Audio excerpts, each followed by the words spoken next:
So thank you again for joining us. This is an occasional series called Pick Your Poison, and tonight's presentation we're calling, Are You Itching to Know More About Poison Ivy?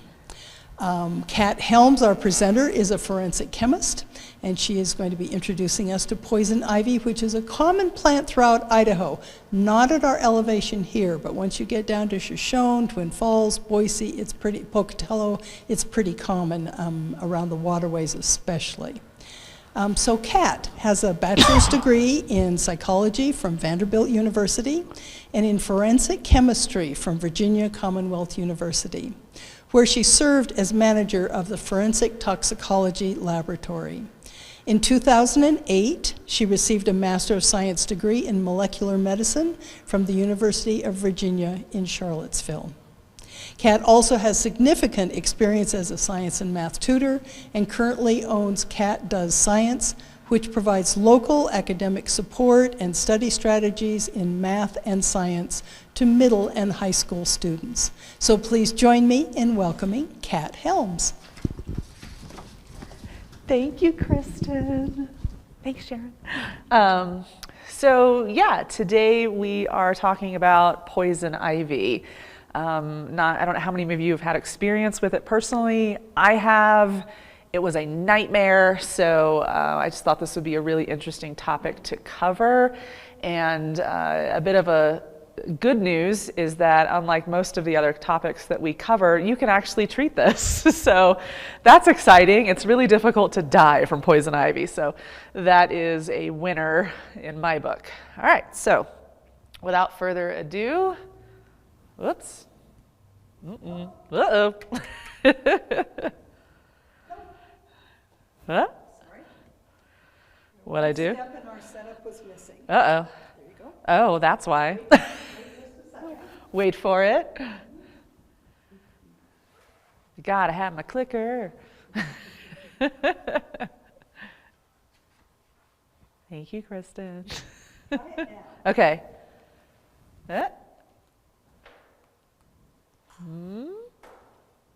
Maybe not. Oh, there it goes. Okay. There it is. Okay, so we're going to start with some history. It's a good place to start. So the first known reference to poison ivy dates from the 7th century in China and the 10th century in Japan. So people have known about this plant and the misery it inflicts for a very long time. These plants do not grow in Europe. They remained unknown to Western civilizations until explorers visited the New World.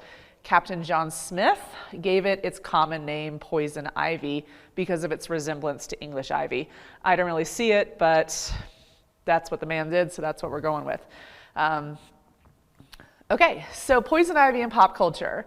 So whenever I think of poison ivy, I think about the famous song by the Coasters, Poison Ivy, right? I don't think I can sing anymore. Keep going. No, I'm not going to keep going. I've tortured you enough. And also, we might have a licensing issue. But the famous song, some of the lyrics include, you're going to need an ocean of calamine lotion. You'll be scratching like a hound the minute you start to mess around. Poison ivy, late at night while you're sleeping, poison ivy comes a-creeping around. And now that song's going to be in everyone's head for the rest of the day. You're welcome. What's interesting about this song is that it's not actually about poison ivy. It's about STDs. So if you really analyze the lyrics, that's what it's about. It's a nice little covert nod to STDs. So we can talk about pop culture and all of that later, but I just thought it was a fun little fact. So when you hear this song, now I've completely ruined it for everyone. You're welcome. So poison ivy has also had a renaissance in pop culture. So there is the Batman villain, Poison Ivy, and she first appeared June of 1966, and she has the power to transfer poison through touch. So apparently she can, magically release pheromones, and she controls plant life. Other popular culture, there's an episode of Bob's Burgers where the kids are on a quest to find a two-butted goat, and they have to go through a huge patch of poison ivy, but they tramp through it because they're very motivated. And then the movie Overboard in that, Goldie Hawn gets poison ivy and she has to coat herself with calamine lotion and tells Kurt Russell that she's hideous because she's covered with poison ivy welts. So just about everybody knows about poison ivy, either through pop culture or personal experience, or it's just part of the mainstream knowledge of the United States. So let's talk about the plant. The plant is part of the Anacaceae family. That's always a fun one to say. It contains 80 different genera in the tropical cashew family, which includes mango and pistachio. So alert, if you have a poison ivy allergy, you can have a cross-reactivity to mango and cashews. So if I touch a mango skin or if I eat mango, I have a major problem because of the cross sensitivity between them. And if you've never seen what cashews grow like in the wild, this is a cashew. So this is called the fruit or the apple, and then the nut, grows from the bottom of it. So in case you never knew what cashews look like just growing out in the world, that's what they look like. And then there's some mangoes.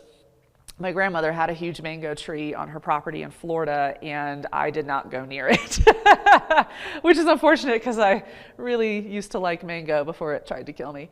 So the poison ivy plant is in the Toxicodendron genus. Toxicodendron literally means poison tree, so that's fun. And there are lots of different genera in it.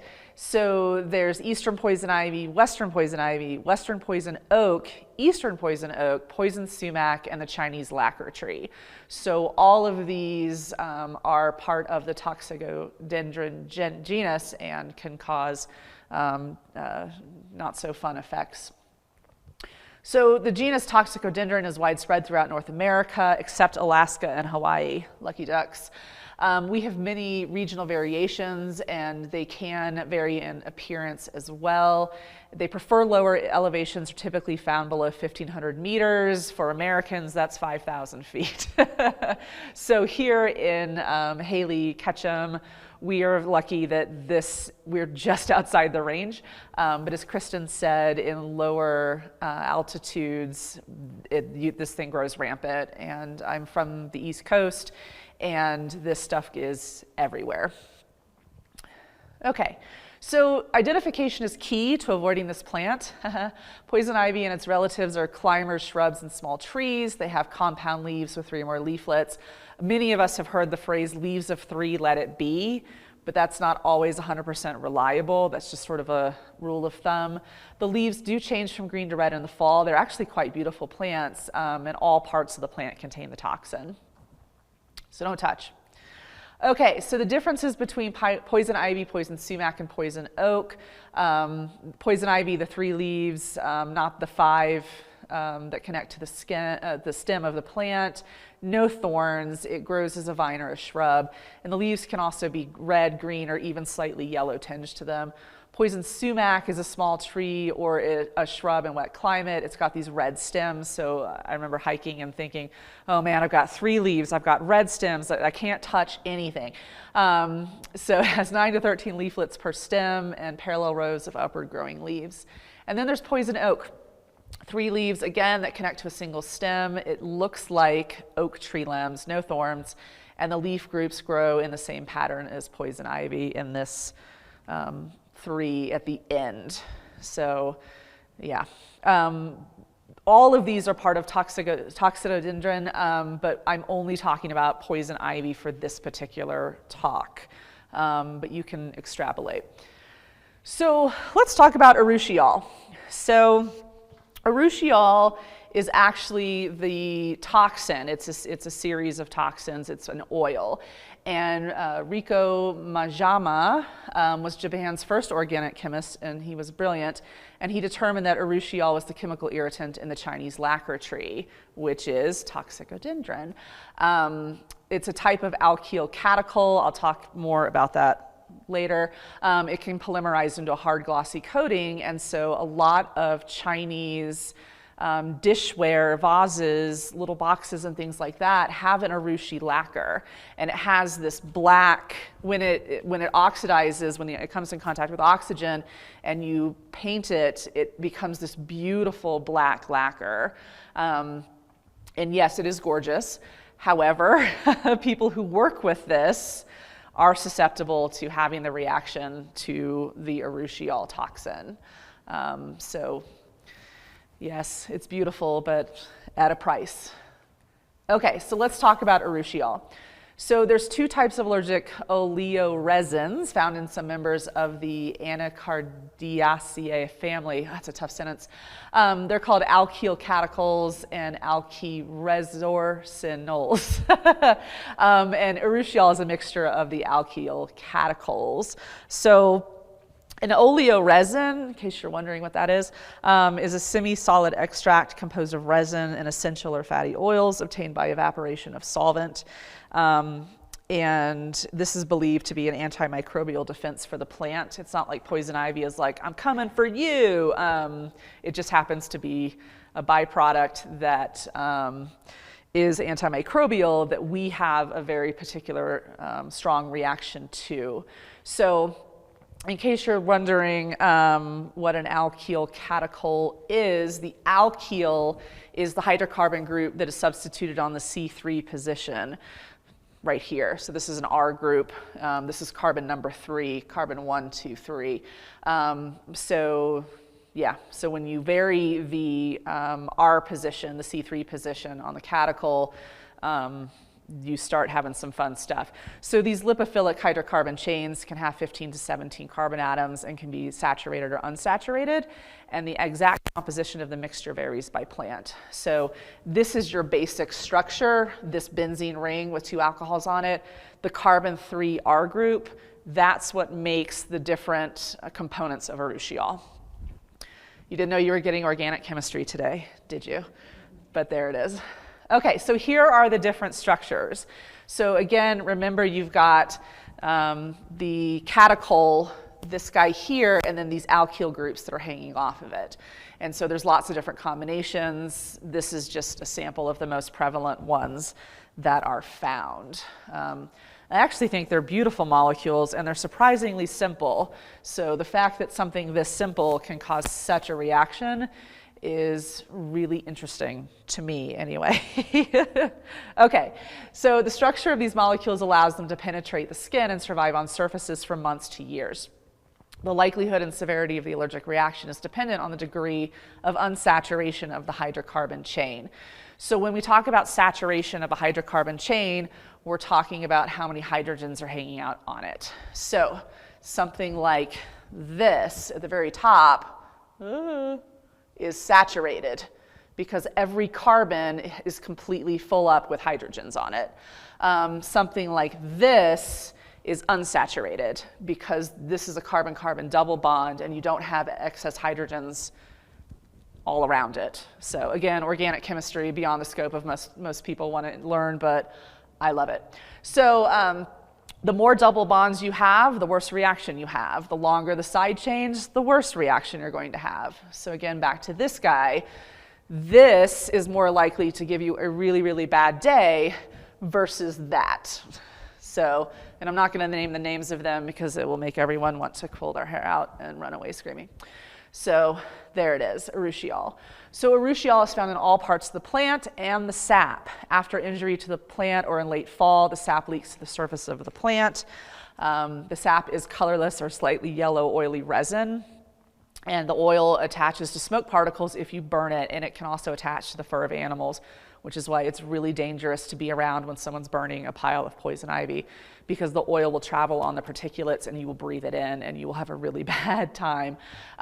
It's also very common for animals to brush up against this plant and get the sap on their fur. And so you can never actually touch the plant, but when you touch your dog who's run through it, if there is oil on their fur, it will transfer to you.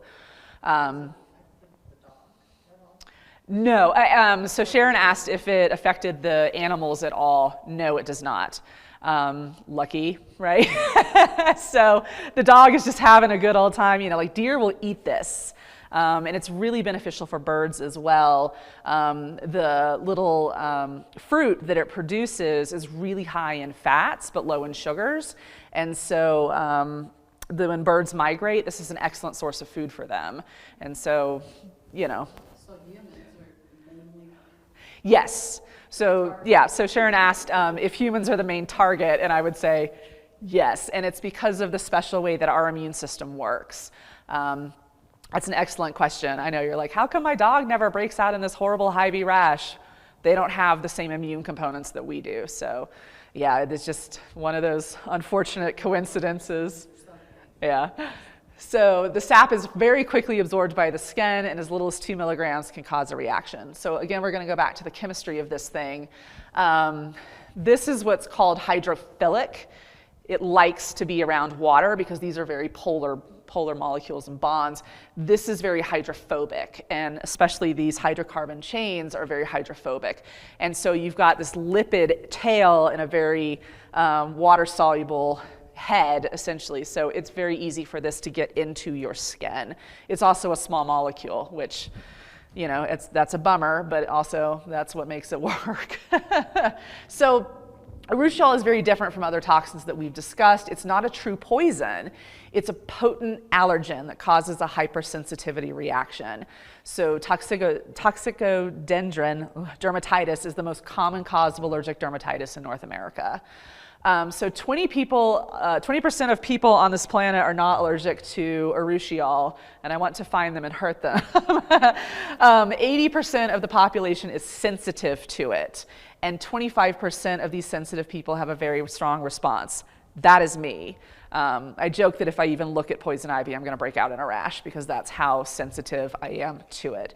So this is a really interesting molecule because if you are not allergic to it, if you touch it, you don't break out in the rash, which is nuts to me, whereas most people will, and then 25% or so of the population has this hypersensitivity reaction that just is over the top. But this is really different. Most of the toxins that we've talked about really interfere with a particular type of cell or cause a cascade. This causes a cascade, but it's very unusual. So yeah, so it's definitely different than what we do. Come in contact with poison ivy, does that make you Yes. go from one of these levels to another? Yes, so the question is, after subsequent exposure, does it increase your allergic response? And the answer is yes. So you could be not allergic to it until that one time.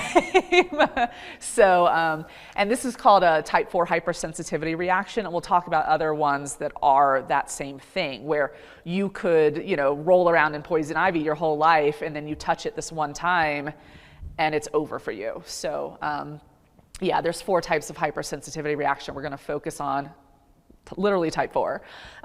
So yeah, so 50 million cases annually report with allergic dermatitis due to poison ivy.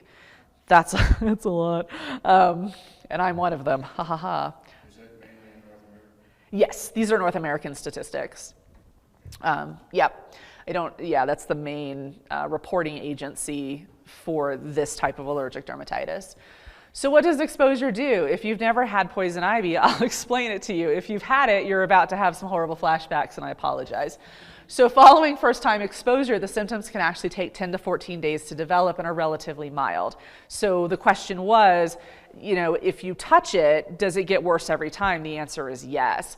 And the first time you touch it, you develop a sensitivity to it, and then afterwards is when you get this hypersensitivity where your immune system just loses its mind. So once sensitized, the subsequent exposure gives rise to symptoms in 24 to 72 hours. This includes, and I'm going to use words that are medical, pruritus, which is itching. That's just a fancy way to say itching. Erythema, which is reddening. Papulovesicular eruption. That's these little vesicles, and when vesicles fuse and you get a larger blister, that's called a bulle. You also get edema, which is swelling at the site, and if it's a bad enough reaction, you can go into anaphylaxis. That's a bit unusual, but it is a possibility, especially if your immune system is running over the top.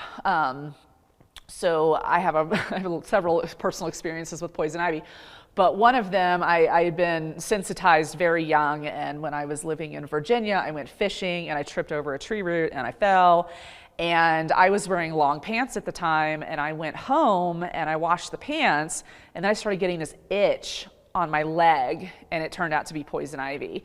And I had to take steroids, and once it resolved, I wore those pants again and I broke out again. And that's how persistent the oil is. Usually washing it in soap and detergent is enough to get rid of it, but that oil really does stick around, so be warned. And I don't know if you can see the rash really well, but it's really icky. So why does this happen? So your Arushiol produces a type 4 cell-mediated hypersensitivity reaction. So to understand how this happens and what this is, it's important to know how your immune system actually works. The immune system is crazy complicated, I'm not going to lie. So we're going to kind of hit the highlights on this.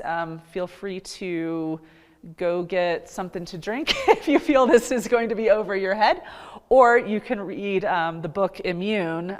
It does an excellent job of breaking it down into a lot more manageable pieces. So here we go. We're not really going to cover hypersensitivity types 1 through 3. I can talk about it at the end of the lecture, but it's kind of beyond the scope, and I don't want your heads to explode. Okay. So your immune system is a complex network of cells and proteins that defend your body against foreign invaders. You've got innate immunity, which is the physical barriers, mechanical barriers, and chemical barriers that keep things out. Your skin, the mucous membranes in your nose and your mouth, your sweat glands, right, sebaceous glands, all of these things are designed to keep things out. Acquired immunity is the specific immunity that occurs after you've been exposed to something that actually broke through the barrier. And it becomes, and we break this into even more categories. There's cell-mediated immunity, which is T cell lymphocytes, and humoral immunity, which is B cell lymphocytes. We're going to focus on T cells. So brace yourself. This is about to get real painful. Okay. So here we go. We're breaking our immune system into innate immunity and then adaptive immunity, and it all varies on time of response. And all of this is a cascade. So we're going to talk about some hardcore vocabulary. So we've got these things called haptens.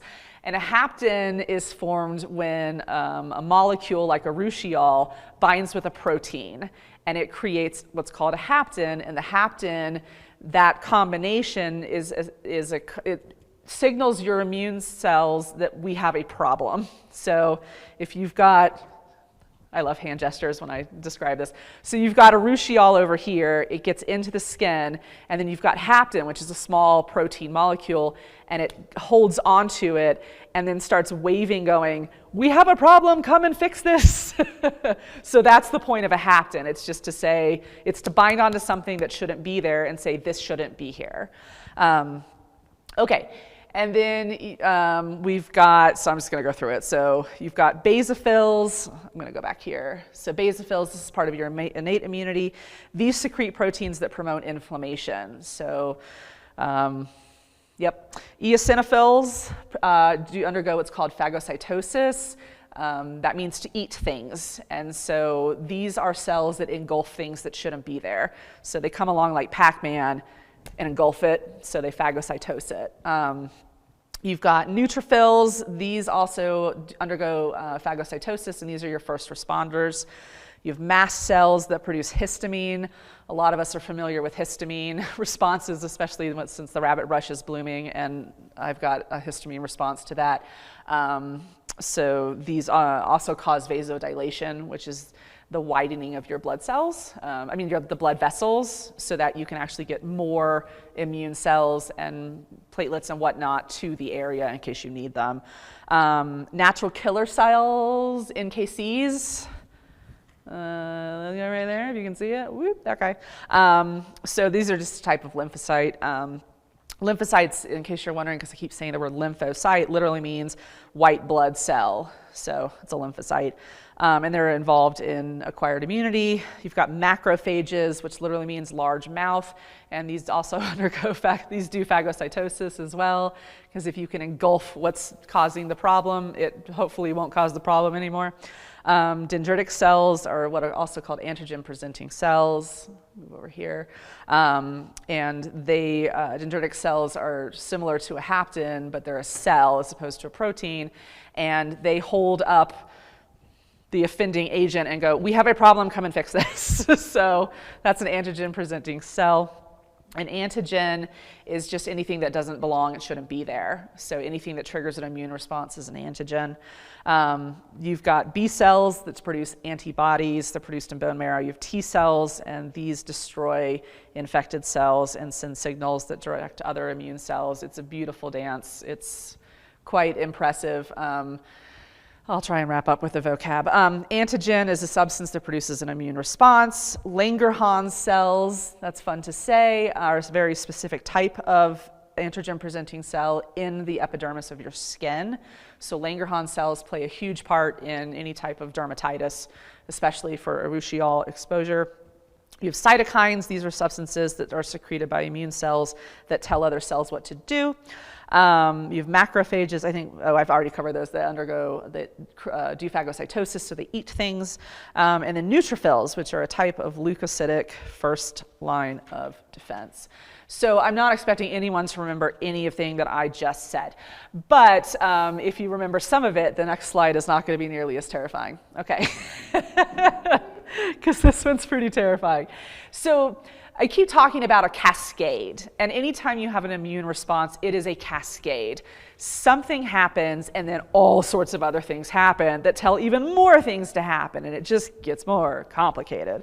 So I'm going to walk you through the type 4 hypersensitivity reaction cascade. So we start with poison ivy. There it is, and that's Arushiol. And once it gets into the skin, it binds with the proteins. Field trip. Okay. It binds with these proteins here to produce the hapten. If you remember, the hapten is the protein molecule combo that says we have a problem. So once this happens, you have an antigen-presenting cell. And basically it holds onto the hapten and says, look at me, we should do something about this. And these are the Langerhans cells. It's a very specific type of antigen-presenting cell that is found in the epidermis, which is the layers of your skin. Okay, so it gets even more complicated, because why not? So the Langerhans cells present the Arushiol to what are called CD1A cells, which then activate naive helper T cells. So a helper T cell is this guy right here, and you have to turn it on. And so what happens is the antigen-presenting cell releases interleukin 12, which turns on the T cell. So again, we have to keep sending more signals to make more things happen. And an interleukin is any type of protein produced by a leukocyte that regulates immune response. And of course, we've named them in the order that we discovered them. So that's number 12. So we turn on our T cell. And then once we turn on our T cell, it's activated. And it releases a bunch of cytokines, including, let's see here. I didn't have a chance to memorize all of them. IFN gamma, which recruits macrophages to ingest and degrade these haptens. So here are your macrophages. So once we activate this helper T cell, once it becomes activated, it releases IFN gamma, which turns on macrophages. Told you it's complicated, which in turn eat these hapten complexes. But in doing that, moving back and forth, the macrophages release TNF alpha and IL-1. And what this does is it kind of loosens up endothelial cells, and this is a blood vessel. And so suddenly you get all of these cells coming in and all of these molecules coming in. And when macrophages destroy things, you get tissue damage as a result. And that tissue damage is what causes the rash, the itch, the blisters, right? It's all from that tissue damage.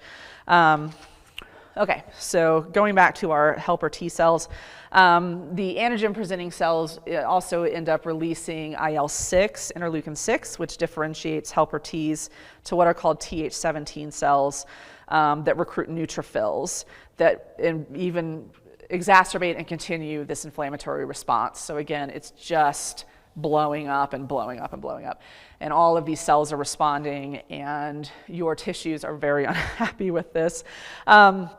So activated T cells produce IL-22, and IL-22 is what causes the itch. The tissue damage from the immune storm, inflammation, and the RAS lysosomal enzymes create blisters and redness. So as you are breaking down these haptens and telling everyone to attack, you get this tissue damage as a residual effect. It's like friendly fire. And so your cells are going to undergo apoptosis, which is cellular suicide, in order to protect your body as a whole. This takes time. This, not as fast as I explained it, this takes time. These cells have to be activated. They have to recruit other cells. The cells have got to get there. They've got to communicate with each other with all of these different signaling molecules and proteins. So that's why your first exposure, you don't really have a reaction for 10 to 14 days. And your reaction is pretty mild. After a subsequent exposure, your immune system is primed. And you have this much more acute reaction that takes 24 to 72 hours due to T cell memory, because T cells remember. Okay, that was good job. Way to stay with me, you guys. So the type 4 hypersensitivity reaction, while 50 to 75% of adults are allergic to Arushiol, variations can occur where T cells don't recognize the haptens and you don't get an immunological response. Those are the lucky few who can touch poison ivy and not have a rash.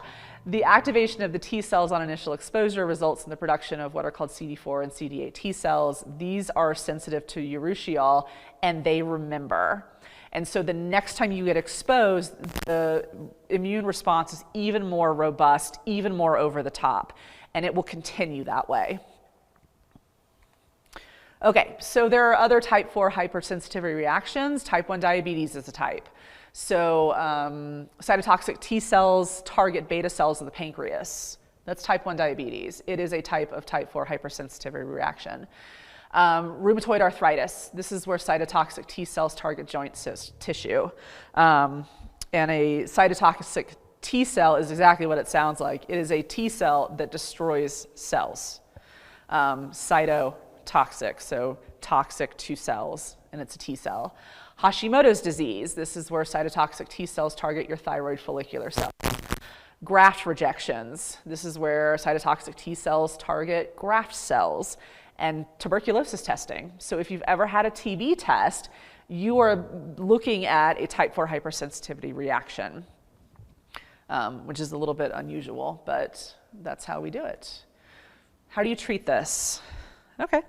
Well, toxicodendron dermatitis is typically self-limiting and resolves within a few weeks, if you can stand it. If you think you've been in contact with poison ivy, immediately wash the area with soap and warm water. Decontaminate any clothing. When in doubt, toss it out. Cool, moist compresses can help with that itchy, burning, heat sensitivity reaction. Calamine lotion, as the coasters told us, you're going to need an ocean of it. What calamine lotion does is it dries out the blisters, which can help with the healing process. And oatmeal baths. If you've ever had chicken pox, oatmeal baths also are very good to help relieve the itching of your skin. It really helps relieve the redness and the itching. So yeah. Topical and oral antihistamines are ineffective. This is not a histamine reaction. I didn't say histamine once when I was going through that crazy diagram, not once. So taking Benadryl will do nothing. Taking Pepsid AC will do nothing. This is a T cell response.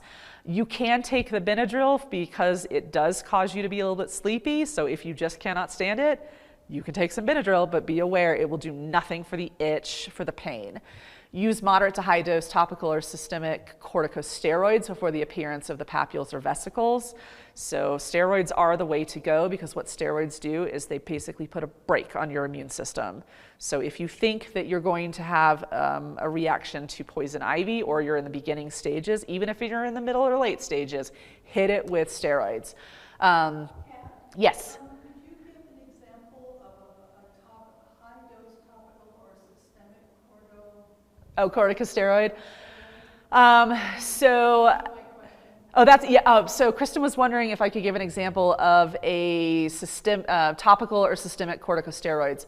So the systemic corticosteroid would be prednisone, because systemic, you're taking it and it's circulating throughout your entire body, so you're just shutting your immune system down. Topical, you're looking at a very local response. And so something like probably triamcinolone would be a good one. It's called triamcinolone. It's a steroid cream. You can get prednisone in a topical form as well. There's several different ones. The problem with triamcinolone is that after extended use, it can actually thin the skin. So it's probably not the best choice. But if you're having a hard time, you can hit it with whatever you have on hand, I suppose. But yeah, you can do a topical steroid. So hydrocortisone is a steroid. It is over the counter. It's usually a 1% concentration. That is definitely a way to go. But if it is super severe, your doctor can prescribe something that's a little bit more of a heavy hitter. But hydrocortisone cream is great. And then if you can alternate it with calamine in order to dry up those blisters. So that's a great question. You're like, what do I put on this? Hydrocortisone, take steroids. Okay, one of the major issues here is that you are scratching your skin. And when you do that, and you can cause abrasions, you can actually break the integrity of your skin. So one of the main secondary issues with poison ivy dermatitis is infection, specifically with Staph aureus, because Staph aureus lives all over your skin. It's there all the time. So you need to look for any signs of infection. So mainly that's going to be redness, swelling. It's kind of hard to tell because you're already dealing with redness and swelling. But if you develop any type of fever, I would reach out to a physician ASAP. But just keep the area really clean, wash it with soap and water. And once you dry out those blisters and help with the itch with steroids, it really shouldn't be that terrible of a problem. And like I said, if this goes untreated, it will resolve in most cases. But if you are part of the folks that have the severe hypersensitivity reaction, you need to seek medical attention for this. All right, how do you prevent exposure? Don't touch this. It's like water hemlock. Don't touch it. So be able to identify these plants and stay away. Arushiol can actually penetrate latex and rubber gloves, so use vinyl gloves when handling. I know, it's terrifying. Wash all clothing or contaminated items with warm water and detergents, but again, when in doubt, toss it out. Be aware of your pets, as their fur may transfer the Arushiol to you. Stay far away from burn piles if you suspect poison ivy in being them or nearby. Inhalation Arushiol is no joke. That requires emergency care. Okay, so there, as I said before, there is a risk of cross-contamination or cross-sensitivity, with other members of the Anacardiaceae family. That is a mouthful. The mango, the cashew, and ginkgo biloba, which is a very common tree that is part of the cross-sensitivity. It's not part of the, you can touch ginkgo biloba trees, they're fine, but you may have some sort of cross-sensitivity to poison ivy. I myself do not. I thought that was sort of a weird cross-sensitivity for ginkgo biloba, but it is in the literature, it is possible.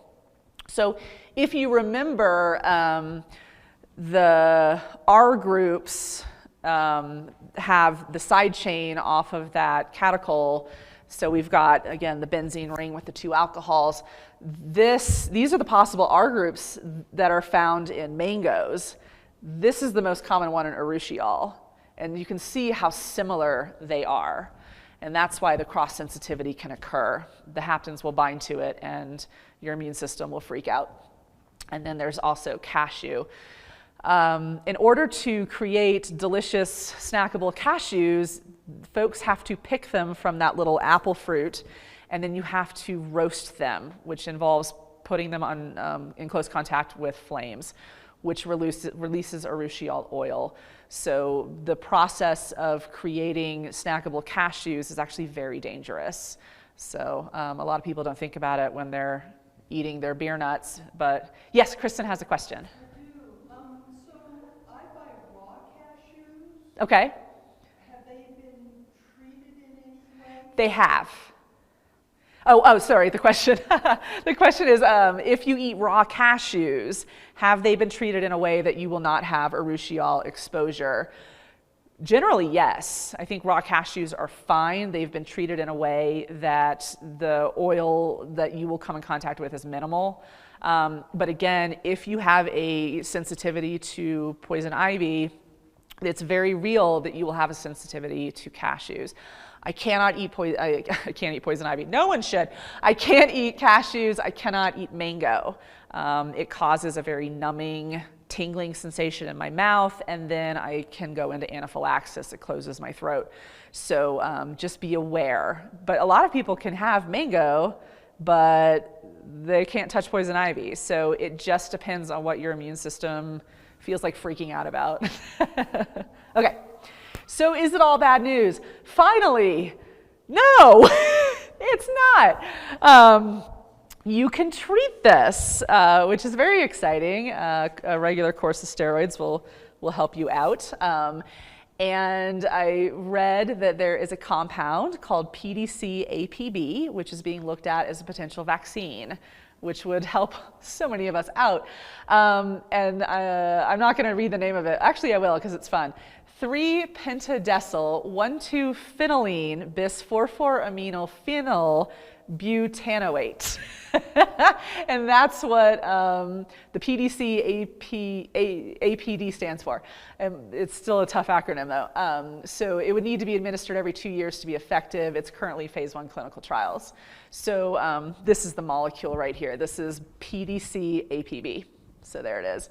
So hopefully coming soon to a doctor's office near you is a potential for a vaccine. Okay, so there are so many myths surrounding poison ivy, so I really wanted to address them so that people don't stop me on the street and ask me. So I'll just tell you right now. Myth, scratching the itch will cause the rash to spread. That is false. It will not. A lot of people think it will. That is not true. Wherever the oil is touching you, that is where the rash will appear. So when you scratch it, you're not dragging the oil to crazy other places. What you're doing is you're breaking those vesicles and those blisters. And there is no Arushiol oil in those blisters. And so I don't recommend you scratch because you increase your risk of having some sort of secondary infection, but it will not cause the rash to spread. Okay, myth number 2, you can transmit the poison ivy rash from person to person. No, you can't. So if you have poison ivy and people are like, oh, I don't want to hug you, you have poison ivy.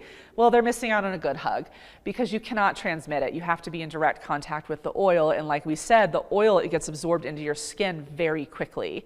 So unless you go and rub the plant on somebody, there's no way that you can transmit it from you to someone else just from contact. Myth. I did not know that this was a myth, but I found it really fascinating. Drinking the milk of cows or goats that fed on poison ivy can get you infected. No, it can't. Because cows, goats, deer, a lot of animals graze and they can eat this because they don't have the type of immune reactions that we do. So it is fine to drink the milk or eat the meat of animals that feed on poison ivy. It's fine. The oil gets broken down in their guts, and so yeah, there's no way of getting it from that. And I can't imagine getting poison ivy in your gut. I feel like that would just be absolute torture, but I've never read anything about it. Myth, eating poison ivy leaves can make you immune. Do not do this. This is a terrible, terrible idea. No, the only way to get immune to poison ivy is you can't, all right, unless they come up with this vaccine. Yeah, so don't touch it thinking, if I touch it, my immune system will just get stronger. No, it won't. You're just going to make your immune system even more angry. So yeah, does anyone else have any fun myths they've heard about poison ivy? No? Okay. I'm always curious what the word is. Okay, so we're going to wrap it up like we usually do. If you think that you have been exposed, please contact a physician. I don't imagine you need to call the poison control office unless you have inhaled it or you have eaten it on accident. Please don't do that. The pet poison helpline, again, this is a very human reaction. So your dogs can roll in it, they can snack on it. I don't know why they would. It's pretty bitter. But that's always there for whatever reason. These are my sources. You'll notice that, where is it? The immune book. I thought I put it on here. Maybe I didn't. Yeah, there's all sorts of really fun articles about it. If you want more information from two lovely women who will make you laugh, there's an excellent podcast called This Podcast Will Kill You. And they have a whole episode on poison ivy, and it is fabulous. They don't do nearly as deep dive into the immune system as I do, but they have some excellent vignettes and stories. It's episode 63 if you're interested. I want to give a shout out to the Aarons. I think it's a very well done show. So that's the end of it. Are there questions? Oh, Kristen has a question. Do you? Oh. Oh, sure. So the lacquer. Microphone. How's the lacquer made? And can somebody like you with this hypersensitivity, can you touch a lacquered bowl or eat food out of those bowls? So the oil, so Kristen was asking about the lacquer, the Arushiol lacquer on the Chinese pots. I'll go back to the helpline, that's always helpful. So once the oil, so the folks who make that, it is not an easy thing because the Arushiol, they're getting this oil and it's sort of this yellow viscous oil. And what they do is they concentrate it and then they paint it onto these items. And when it comes in contact with oxygen, it oxidizes. And so you get this black color, the Arushiol lacquer. I'm pretty sure that I could touch these things and possibly eat out of them, but I'm not willing to take that risk because that oil, even though it's oxidized, I would be wary because it could hang around for a really long time. I imagine the antique ones are just fine. Usually the oil is completely oxidized and it's no longer harmful after, I think it was 3 years. It can last that long. But most of this technique isn't used too terribly often now just because people have such strong hypersensitivity reactions to it. But it is an interesting question. I don't know much about Chinese cultural artifacts, so that would be a really interesting Google search or a deep dive if people are interested in that. I just thought it was, the items are very beautiful and the stories behind them are pretty amazing and they're very intricately done, but it's not much, I don't know too terribly much about it, but that's an excellent question that would deserve a little bit of follow-up. Yes, Sharon. So you have poison ivy, poison oak, and sumac. Mm-hmm. So are they all, they're in the same family? Yes. And pretty much the same symptoms? Mm-hmm. You can't die from them unless you have severe... You feel like you got to try for that. Yes, so the question is, the poison oak, sumac, and ivy, they're all part of the toxicodendron family. I still struggle with that one.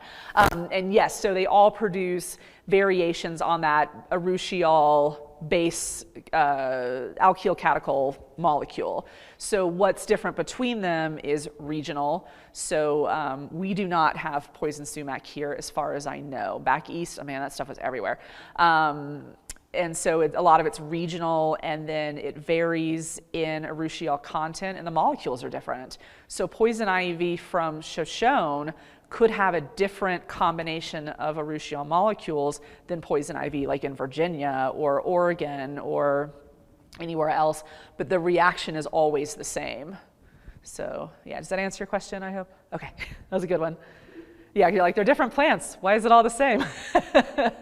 This family's out to kill us. Yes?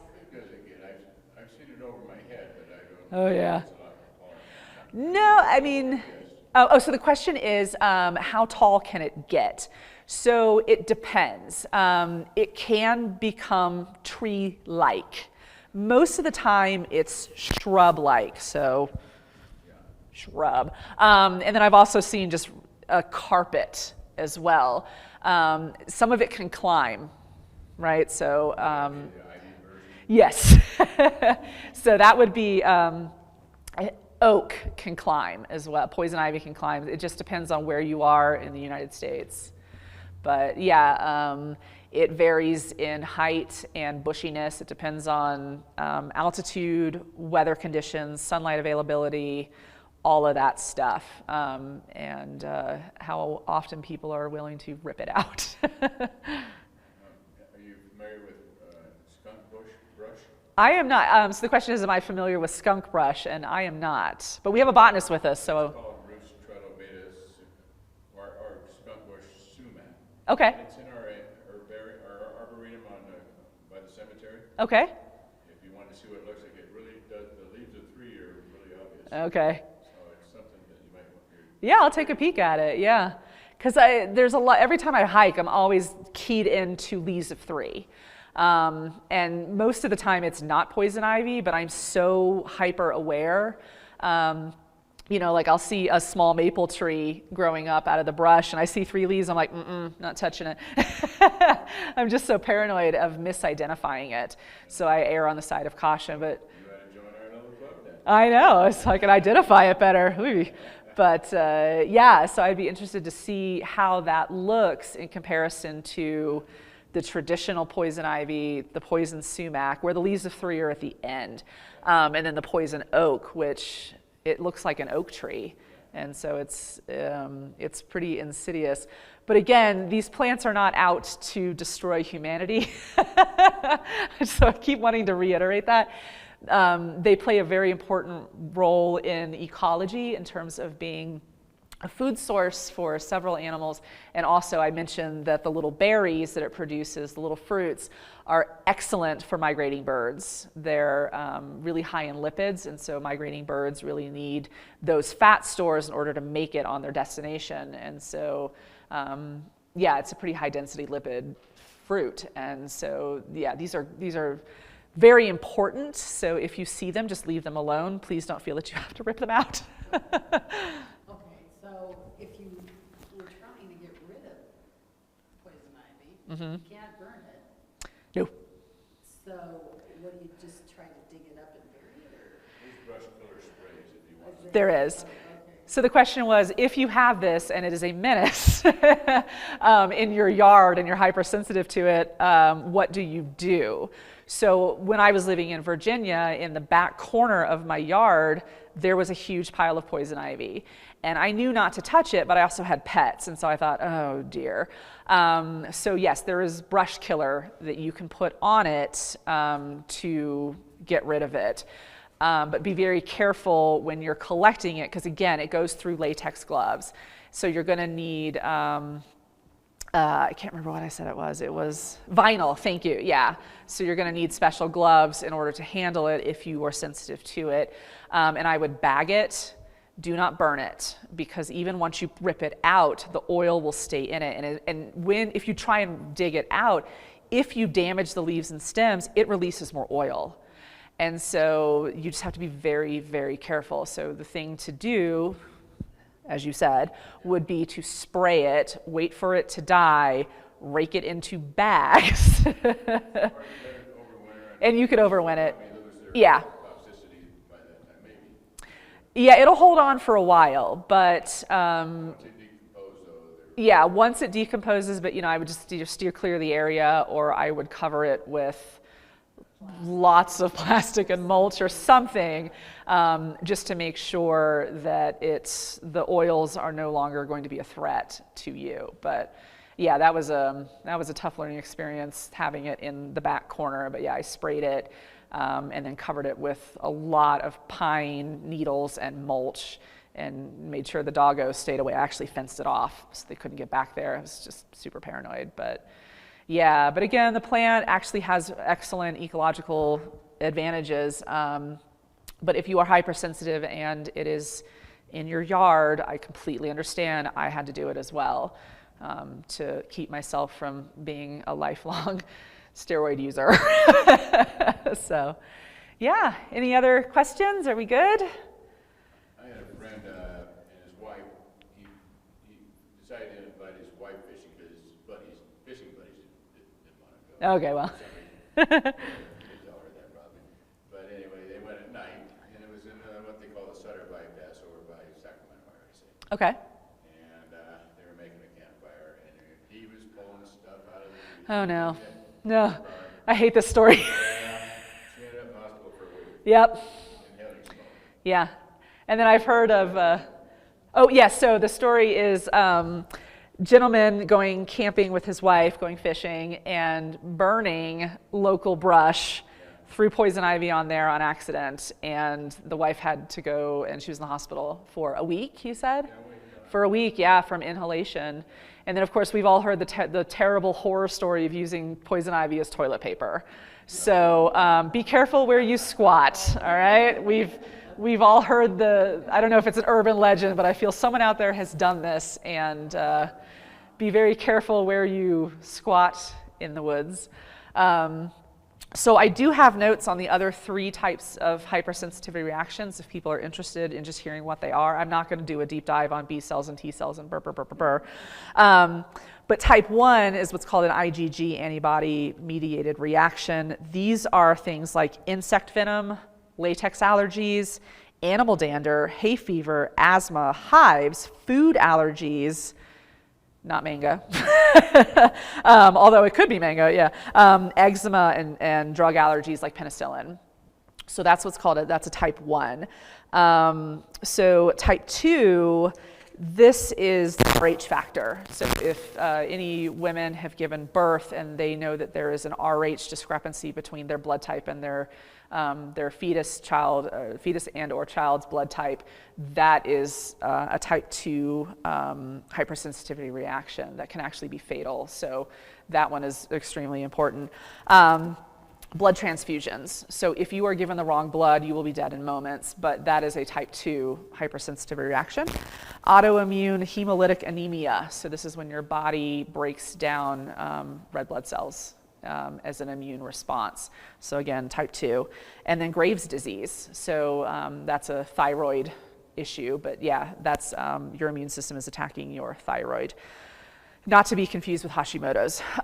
Those are all type 2. Type 3, to wrap it up, is serum sickness, necrotizing vasculitis, RA, rheumatoid arthritis, and SLE, which is lupus. So all of those are type 3. And these are mediated by immunoglobulins or immune complexes. So it's different from the T cell response that we talked about here.